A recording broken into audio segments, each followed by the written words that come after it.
সুপ্রিয় দর্শক, দেশে এবং দেশের বাইরে বসে যে যেখানে বসে আমাদের এই প্রতিবেদনটি দেখতেছেন সবাইকে জানাই আন্তরিক শুভেচ্ছা।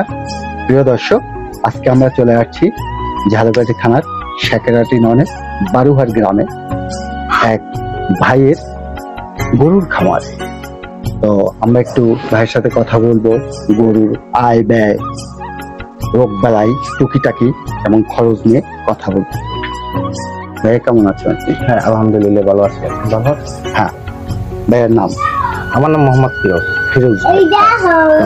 ফিরোজ ভাই, আমরা একটু আপনার কাছে জানতে চাবো যে আপনি এই যে ষাঁড় গরুর খামার করেছেন, আসলে ষাঁড় গরুর খামারে কেন উদ্বুদ্ধ হলেন?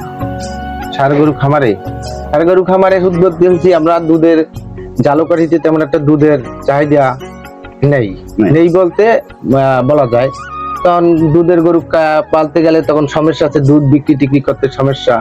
এই বিধে আমরা এই মোটা তাজা ফার্মের আর কি উদ্যোগ নিয়েছি। আচ্ছা, এই ষাঁড় গরুগুলা কি আপনি মানে নিজেদের ছিল বাচ্চা না আমরা বাহির থেকে কিনে নিয়ে? আপনার ফার্মে আজকে কতগুলা গরু রয়েছে? আজকে আমার ফার্মে এখানে আছে, এখানে 16টা আছে, আর আমার 4টি আছে মাঠে রাখি। 20টা বলো তোমার আছে। মাঠে যেটা রাখেন ওটা কি দেশি না? ওটা দেশি। ওটাও ষাঁড়? ওটাও ষাঁড়। আর এখানে রয়েছে 16টা। এই 20টাই কি আপনার বাজার থেকে খরিদ করা না নিজেদের? বাজার থেকে সবগুলাই। তো এখানে যে 16টা রয়েছে, এই 16টা কোন প্রজাতির? এটা হচ্ছে আপনার শাহিওয়ালা প্রজাতির। শাহিওয়াল। হ্যাঁ। এই বাচ্চাগুলো কোত্থেকে নিয়েছেন? আমি বাচ্চাগুলো আনছি চুয়াডাঙ্গা থেকে সংগ্রহ করছি, তারপরে আমার এটাই বেতাগা হাট, যশোর এইসব হাট দিয়া সংগ্রহ করছি। এগুলা কেমন প্রাইস পড়েছিল? এগুলো প্রাইস তখন তো প্রাইস হয়েছে ভাই, এই আমাদের দেশি গরুর তুলনায় সবসময় গরুগুলার দাম বেশি থাকে, অনেকটাই বেশি থাকে। হ্যাঁ, আমার এই বাচ্চায় এগুলা ঘরে আমরা 81,000 টাকা করে আসছি। মানে এই 16 পিস গরু গড়ে 81,000 করে পড়েছিল। তো 81,000 টাকা কি খরিদ করেছিলেন না ক্যারিং কস্ট? হ্যাঁ, ক্যারিং কস্ট সবকিছু দিয়ে সবকিছু। হ্যাঁ, সব গরু 3 মাস আগে 3 মাস আগে নিয়েছেন। তো এই গরুগুলা আপনি কতদিন বাদ সেল করতে পারেন? আমি বেশিরভাগই সময় যদি কোরবানির ভিতরেও সেল করি, ঈদেও সেল করছি 3টা। ঈদেও 3টি সেল করছি। ওই পুরান গরু ছেলে গেছে বছর তো আমি তো গরু বিক্রি করতে পারি না, আমার 16টা গরু রয়ে গেছে, তাই বিক্রি করতে এখনো 4-5টা গরু আছে, আর তারগুলো নতুন। তো এই লস হয়েছে গেছে বছরে লস হয়েছে। তো গরুগুলো আনার পরে কি ধরনের প্রক্রিয়া করে আপনি আপনার ফার্মে ঢুকিয়েছিলেন? আমি তো গরুগুলো আনার পরে আগে বাহিরে রাখি, ফার্মে ঢুকাই না। কয়দিন? 3 দিন রাখি। 3 দিন যাবো। হ্যাঁ। এই সময় কি এদের কোনো ধরনের ট্রিটমেন্ট অথবা অন্য কিছু করেন কি? না, আমরা আনার পরে অন্য কোনো ট্রিটমেন্ট করি না। জ্বরের ওষুধ আছে, শরীরে হয়তো ব্যথা ট্যাথা হয়, ওই জন্য জ্বরের ওষুধগুলো প্রয়োগ করেন 3 দিন। হ্যাঁ।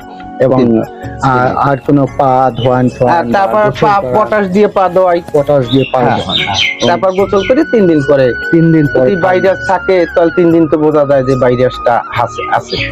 তো এই গরু 3 মাস হয়েছে নিয়েছেন, আর কতদিন বাদে সেল করবো এই গরু? এখন যে গরু আছে আমার, এই গরু আমি সেল করতে চাই কোরবানিতে সেল করতে চান। তো এখন এই গরুদের কি ধরনের খাবার দিচ্ছেন? গরুদের খাবার দিচ্ছি আমি মিক্সার খাবার নিজে তৈরি করি। এই মিক্সচারে কি কি ব্যবহার করতে? মিক্সচারে ব্যবহার করতে আছি ভুট্টার গুঁড়ি, তারপরে ধান ভাঙ্গা, তারপরে খৈরের গুঁড়া, তারপরে কুড়া, মসুরির ভুসি, তারপর মুগের ভুসি, মিক্সড করে 8 পাট মিলাইয়া তা মিক্সড করি এগুলারে খাবার খাওয়াই। প্রতিদিন কবার খাবার দিতে হয়? প্রতিদিন খাবার দিতে হয় 3 বারে খাবার দিতে হয়। সকালে, দুপুরে আর রাতে। তো গরুগুলো পরিচর্যা করার জন্য মানে আপনার কজন রয়েছে? গরুগুলো পরিচর্যা করার জন্য একজন আছে, আর আমি সাথে মানে নিজেটা নিজেই করি। নিজে করেন? একজন লোক আছে। হ্যাঁ। আর তো আমরা জানতে চাই যে একটু এই গরুগুলার আপনি যে রাখতেছেন প্রায় কত 6 মাসের মতো রাখবেন, 6 মাসের মতো রাখার ভিতরে কোনো ধরনের ভ্যাকসিন বা কোনো ধরনের ডাক্তার ট্রিটমেন্ট এগুলোর প্রয়োজন হয় কি? হ্যাঁ থাকে। ডাক্তার হ্যাঁ হ্যাঁ হ্যাঁ, আমি গরু আনার পর আগে কৃমির ঔষধ ব্যবহার করি। কৃমির ঔষধ ব্যবহার করার পরে তারপরে ওই লিভার টনিক খাওয়াই, জিন খাওয়াই। লিভার টনিক, হ্যাঁ হ্যাঁ, জিন এগুলো দিতে হয়। হ্যাঁ, এগুলো দিতে হয়। তো আপনি আসলে গরুগুলাকে 6 মাস থেকে 8 মাসের মতো লালন পালন করতে হয়। হ্যাঁ, তাই এক একটা গরুর কেনা প্রায় ছিল 81,000 টাকা। 81,000 টাকা। তো 6 মাস লালন পালন করলে কত টাকার মতো খরচ? আমার Per piece গরু? পার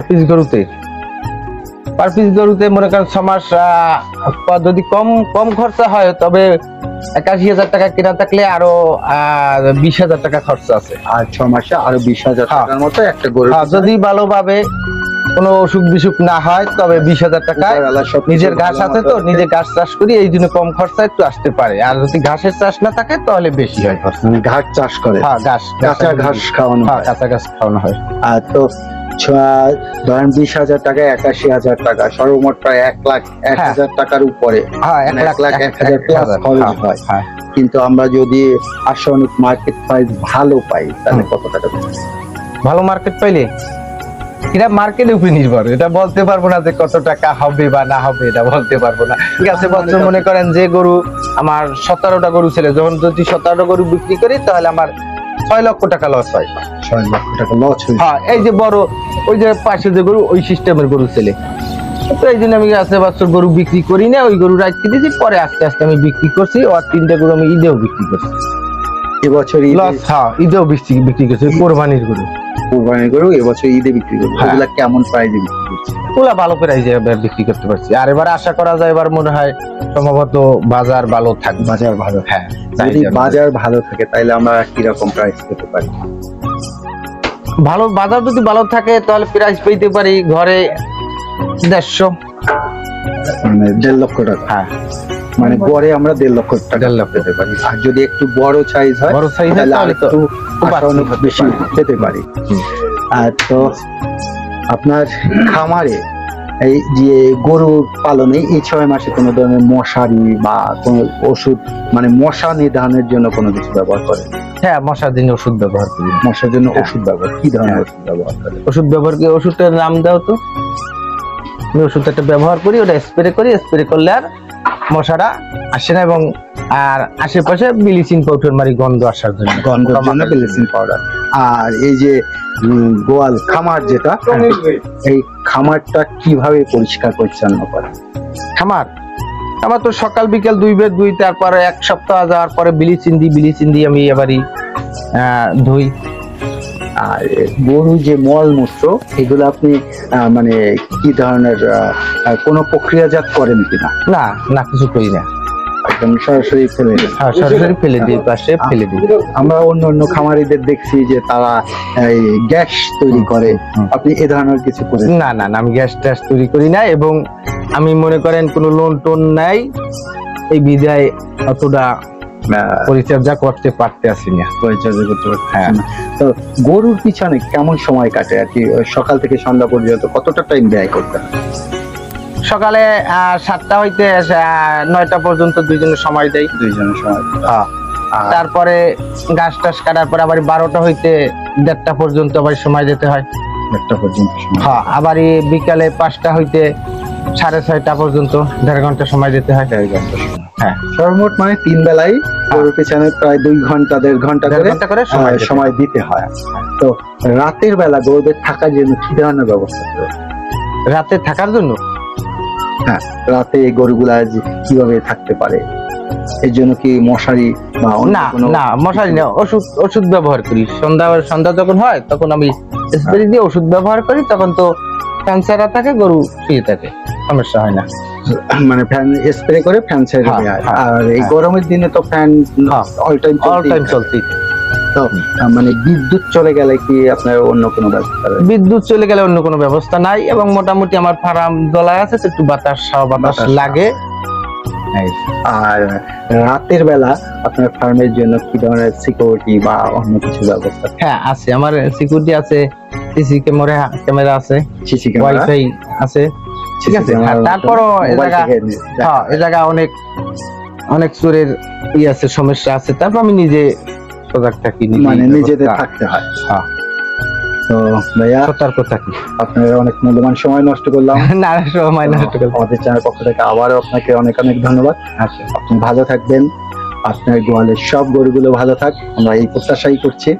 তো আজকের মতো এখানেই বিদায় নিচ্ছি, ভালো থাকবেন, আবার দেখা হবে। প্রিয় দর্শক, আজকে এই পর্যন্ত, দেখা হচ্ছে ভাইয়ের কোরবানির পরে গরুর ছেলের কেমন অবস্থা সেই নিয়ে আবার।